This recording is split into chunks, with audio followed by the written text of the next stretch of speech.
Still living in this drab house. I see. How can you stand it?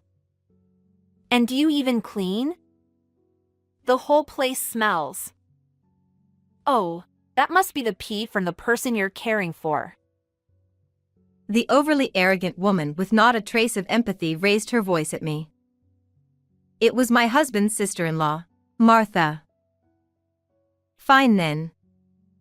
With a cat's curse, I'll drag you down into the depths. I am Grace, a 35-year-old care worker.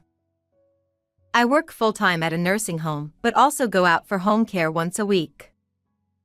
My family consists of my husband, our 2 cats, and me. My husband is a high school biology teacher. We adopted our beloved cats from a shelter, and they're now living peacefully with us. We don't have children yet, but I hope to conceive by the time I'm 38. A friend of mine had her egg cells frozen, and I'm considering doing the same. My husband is the younger of 2 brothers, and they don't get along very well. The older brother and his wife, Martha, live about 30 minutes away by car. My brother-in-law is also a teacher, in charge of health and physical education. Their mother was an educator, so it seems natural that her sons followed in her footsteps. Despite this, there is someone in the family who looks down on professions with the title teacher, Martha. I don't like people in professions with teacher in the title. They can't stand out or dress fashionably. When my sister-in-law said that to me, I thought, they can dress fashionably outside of work, and your husband is also a teacher. If you don't like it, you should just leave him. But I didn't say it out loud. I lost the energy to argue back and was surprised by her blatant declaration. She works for a major apparel company and is very particular about clothing, mercilessly criticizing anyone she doesn't approve of. Once, when she took me to a stylish cafe in the neighborhood, she looked at people walking by through the window and asked, "That person's fashion is terrible, don't you think?" I don't care about other people's clothes. It's probably because of her job that she notices other people's fashion, but she criticizes them loudly without any regard for others. Because of this, I decided to avoid her and always made excuses about being busy with work whenever she invited me out. Why does she keep inviting me? I imagined that, given her personality, she probably didn't have many friends. One day, while I was at work, she called me on my cell phone. "Grace? My project is going to be featured in a magazine." She started talking like a machine gun, without considering that I was at work.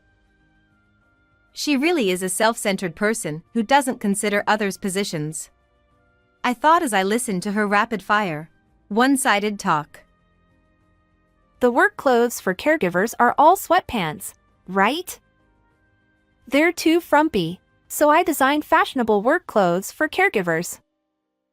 Can you try them out at your nursing home? She thinks we always look frumpy? I disagreed. I don't think fashion is necessary in the caregiving field. Martha, well. She interrupted my protest. I have stylish work clothes modeled by a model, and I'll send you the pictures. I'll email them to your workplace, so make sure to look at them. She hung up abruptly. The images she sent were clearly inappropriate for a caregiving setting. I thought I should inform my boss about my sister-in-law's proposal. It seems like you're troubled. I'll send her a refusal email. A few days later, I received a protest message from her saying, "I got a rejection email from your boss." Why did that happen? It's common sense that dressing up boosts the morale of workers. Ignorance is so annoying. There it was, her ignorance is so annoying attack. Whether she wins or loses, she always ends the argument with that phrase. I wanted to ignore her, but I replied, It was my boss's decision, so I apologize. One day, while I was at work, I received a call from my husband. Sorry to call you at work. Are you available now? He sounded urgent. Yes, what's wrong? Mom collapsed and was taken to the labor hospital near your workplace. I'm heading there now, but can you come too? This was serious. I needed to go immediately. I was highly agitated. Yes, I'll go right away. I hung up and headed straight to the hospital. I arrived first and was guided to my mother-in-law's room. The doctor informed me that she had a stroke and might have residual speech impairments. I was speechless. My mother-in-law, a former elementary school principal, was beloved by both children and teachers. She had retired from her job and was set to start working at the city's Board of Education next year. She was kind to me. Having lost my biological mother when I was young, she was a loving person who reminded me of a mother's warmth. Grace, thank you for marrying my son. I'm glad to have you as my daughter-in-law. She had welcomed me with a bright smile like the sun. She was also passionate about volunteer work, sharing vegetables she grew in her home garden with children in care facilities. As I watched her sleeping, I felt tears well up in my eyes. Please, let her regain consciousness safely. Knock, knock. At that moment, I heard a knock on the door, and my husband entered the room. Sorry for making you leave work. It's fine. He told me that the doctor would explain the future treatment plan and hospitalization. My husband had left work early and planned to stay at the hospital for a while. Holding back my tears, I headed to the restroom, where I ran into my brother-in-law and Martha. Oh, brother-in-law and Martha. Grace. He looked pained, but Martha wore a creepy smile. When I directed them to the mother-in-law's room, she suddenly grabbed my arm. My brother-in-law didn't notice and continued to the room. She whispered in my ear, Isn't this the end for mother-in-law? "How inappropriate." I widened my tear-filled eyes and stared at her. I couldn't speak, was overwhelmed with emotion, and almost had a panic attack, collapsing on the spot. She let go of my arm and walked away. As I watched her back, I took a deep breath, trembling with anger and sadness. Worried about my mother-in-law, I left the hospital with a heavy heart, knowing I had to visit a client that day. Even while caring for the client, I couldn't shake off my anger toward my sister-in-law. If I did nothing, I feared losing the chance to stop her from saying and doing whatever she pleased. I couldn't forgive her for smirking at my unconscious mother-in-law. Grace, our store is opening in a nearby shopping mall. Make sure to visit. She sent me information about her company's events without fail, even attaching the website address. Previously, I would have replied, but this time I decided to ignore it. When I continued to ignore her, she started calling frequently. I ignored those too. She then left a voicemail. Grace? Why aren't you answering your phone? You're ignoring my messages and calls. I'm sending you useful information because you're so clueless about fashion. What's your problem? I guess she really wants my attention. She must have no friends. Thinking this, I deleted the message immediately. She continued to bombard me with messages and calls daily. I was beyond fed up. It was starting to feel creepy. Amid this, I received news from my husband that my mother-in-law had regained consciousness. However, she still couldn't speak and was in a daze. I was so happy that I cried. Although my worries weren't over, it felt like we had passed the first hurdle. A month later, my mother-in-law was discharged from the hospital. My husband said that depending on her condition, we might need to consider transferring her to a rehabilitation hospital. But as her treatment was effective, she chose to go to a rehab facility from home. He mentioned that she probably wanted to stay in her familiar home, and I agreed. My mother-in-law had bought a 50-year-old single-story house with a yard where she grew vegetables and lived with a cat. During her hospital stay, I went to her house to take care of the cat. Thinking about the future, my husband and I discussed things thoroughly and decided to live with her. We would support her together. On the day of the move, while we were preparing, I received a message from my sister-in-law. I heard you're moving into your mother-in-law's house today. Living together is unthinkable. Her opinion that living together was unthinkable didn't matter to our decision. Annoyed, I left the message unread. I arrived at my mother-in-law's house before the movers. It was a nostalgic home with a vintage atmosphere. There was a garden where she grew vegetables and shared them with me. I remembered her smiling with her cat on her lap, and tears welled up in my eyes again. I wanted my mother-in-law to spend her time comfortably in this warm, sunny house. I opened the front door quietly, and the cat greeted me. "Oh, Mia, hello." I called out to the cat with a big smile and a sweet voice. The cat's name is Mia, a friendly and quiet calico adult cat. Since the day my mother-in-law was hospitalized, I had been refilling the automatic feeder with cat food, changing the water, and cleaning the litter box. From today, I'll be living here too. I have 2 cats of my own. It would be stressful for both of you to be together immediately, so Mia, you stay in your room for a while. As I spoke and scratched her neck, Mia purred contentedly. I couldn't resist the charm of cats. Shortly after, the movers arrived. Moving took the entire day, and we put all our belongings in the back room. While we were tidying up, my husband and mother-in-law returned from the hospital. We're home, Said my husband. My mother-in-law, in a wheelchair, smiled gently at me. She had right-side paralysis and speech impairment. It was difficult to understand her when she spoke. "Welcome back, Mom. From now on, we'll be here for you." I knelt in front of her and said this, and she teared up and held my hand. In the evening, the nursing bed arrived, and my husband and I set it up and put her to bed. My husband went to pick up our cats from the pet hotel. I prepared to assist with her toileting. She wore diapers since taking her to the bathroom was difficult.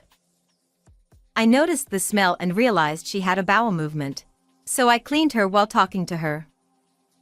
Being a care worker, I was used to this kind of care. "Mom, do you feel better? I'll clean this up now."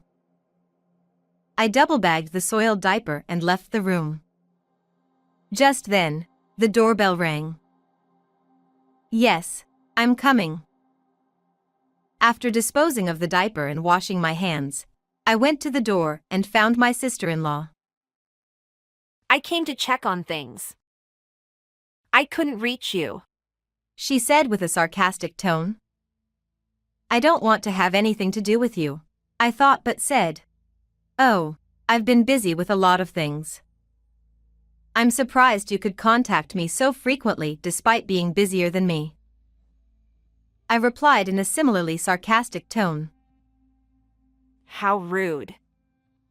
Taking care of MIL means dealing with her waste all the time, right? It stinks. It's hell every day.